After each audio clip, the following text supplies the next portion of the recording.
At ayun na nga ang latest kay Antimo Claire Castro. Hirap na hirap mag-sorry sa ating mga dakilang guro sa kanyang sinabi kamakailan na tila ang mga guro pa ang nagtuturo sa ating mga estudyante at kabataan ng pagkawala ng modo.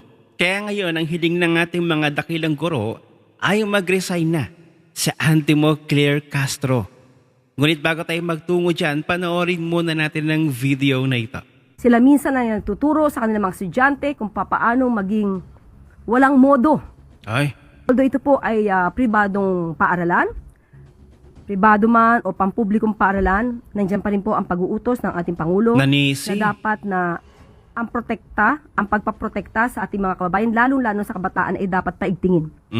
At ang isa sa mga nakikita rin ditong solusyon ay dapat na ang mga kabataan natin ay naggagabayan. Hindi lamang ng kanilang mga magulang, kung hindi sa kanila mismong paaralan. Tama naman. Minsan na po natin nakita, mismo ang ibang mga guro ay lumalabag sa ganitong klase ng moralidad. Sila minsan ay nagtuturo sa kanilang mga estudyante kung paano maging walang modo, Ay, lalong-lalo na sa mga nakakatanda or sa mga ibang tao. diba? Sinabi niya yan. Panahon na po, hindi lamang po ang gobyerno, lahat po tayo, especially pag nasa school. Kayo po ang magsilbing pangalawang guro sa ating mga kabataan. Okay. At sana lang, Ano? ay matupad ang ating kahilingan na maiwasan na rin po sana sa social media Ano yun? ang mga kapwa nating Pilipino nagbabanta ng buhay ng karamihan sa atin kapag hindi sila sumasang-ayon sa opinyon ng iba nating mga kababayan. Dito kasi nakikita na parang natotolerate pa Ay, ang pagbabanta sa buhay. Pagkilala na may assassin ay. at handang pumatay. Hindi po ito magandang ehemplo Napunta na naman kay VP na sa atin Sara. sa lahat. Magsilbing aral po sana ito. Huwag itolerate ang ganitong klaseng pananalita at huwag nating itolerate ang mga ginagawa Diyos ko na mga po. pang-abuso, especially ng mga public Auntie servants Claire. natin. Kasi ito po ay magiging modelo na hindi dapat naman sana napamarisan. Grabe ano. Ang issue na ito, napunta na naman sa mga Duterte. At parang kasalanan na naman ni VP Sara. At ito yung video na kung saan ayaw tanggapin ni Antimo Claire Castro na siya ay may mali sa kanyang mga sinabi. Na nasakta ng ating mga dakilang guro. Na ayon nga sa kanyang sinabi ay ang mga guro pa ang nagtuturo sa ating mga kabataan at estudyante na maging walang modo. Ito ang video, panoorin natin na hirap at ayaw talagang mag-sorry ni Auntie Claire. Ilagay lang po natin sa tamang konteksto yung nangyari. So no apologies, Yusek. Ivan, hindi tayo pwede rito magkaroon ng, sorry for the Ano? word. Ayoko magkaroon ng additional na pang-iintriga dito. Ay, Dahil, muli, gusto kong linawin, naiintindihan ko po kung saan nanggagaling yung mga guro, at wala po tayong sinabi ay, na sila ang dapat sisihin.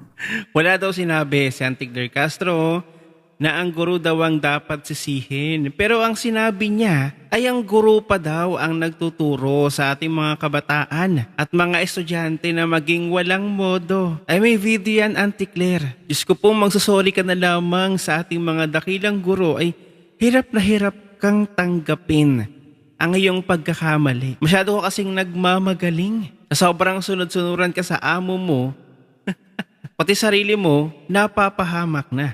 Kaya ngayon ang ating mga dakilang guro ay gusto nang mag-resign. Talagang itinutulak nila na mag-resign na si Auntie Claire Castro. Ayan, nakikita nyo sa screen, talagang iba't ibang pahayagan. Marami pa. Hindi lang yan na nakikita nyo sa screen na talagang gustong-gusto nilang mag-resign. At ang boses ng ating mga guro ay resign. Claire Castro. Ito ang sabi ni youngster Sumile. Claire Castro, resign. A call for Claire Castro to resign as spokesperson. Wala na bang ibang maipakita kundi press conference at padinisi?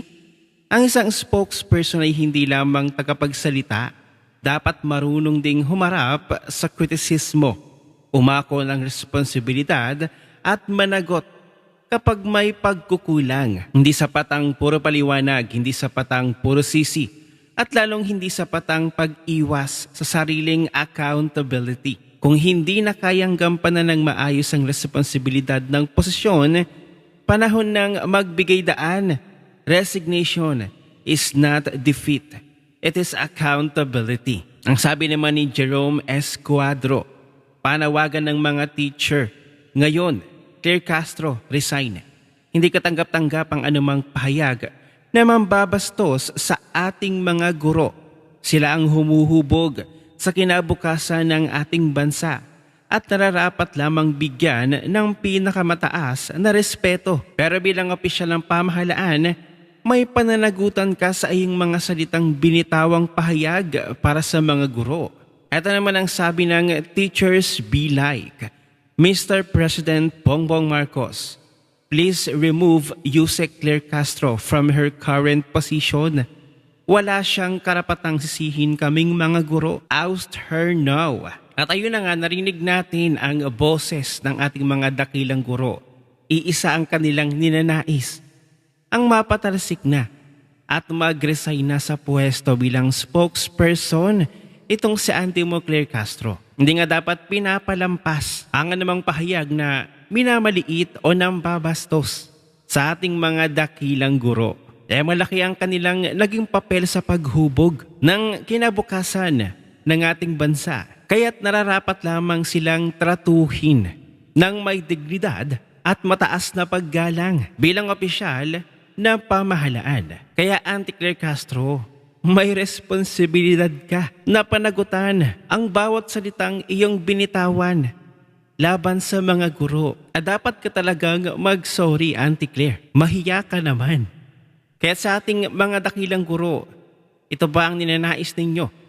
Ang mapatalsik na sa pwesto? Itong si Auntie Claire Castro? O mag-resign siya bilang spokesperson? Ano ang inyong opinion? I-share mo na ang video na ito. Mag-iwan ng comment at like yan sa ibaba at magkita-kita ulit tayo sa susunod na video. Ngayong nasaktan ng ating mga dakilang guro, Auntie Claire, isa lang naman ang ninanais nila.